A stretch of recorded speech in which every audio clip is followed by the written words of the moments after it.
isang wanted person sa kasong statutory rape ang arestado ng Santa Cruz PNP sa Barangay Poblacion West, Santa Cruz, Ilocos Sur.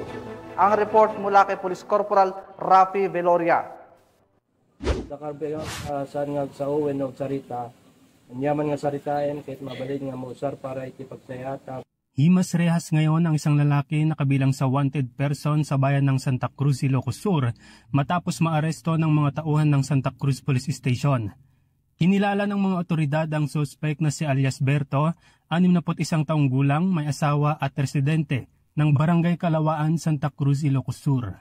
Ayon sa otoridad, nangyari ang pag-aresto bandang alas 11 ng umaga sa bisa ng warrant of arrest na nilagdaan ni Honorable Emilio Valluis Rubang Mangasar, Presiding Judge, Family Court, 1st Judicial Region, Branch 8, Candon City, Ilocos Sur, kaugnay sa kasong statutory rape na walang kaukulang piyansa. Sa oras ng pag-aresto, ipinaalam sa suspect ang kanyang mga karapatang konstitusyonal at ang dahilan ng kanyang pagkakaaresto. Ang suspect ay nasa kustudiya ngayon ng Santa Cruz Police Station para sa dokumentasyon at tamang disposisyon. Mula dito sa Ilocos Region, ako ang inyong PNN correspondent, Police Corporal Rafi Veloria, alagad ng batas, taga-taguyod ng Balitang Pulis.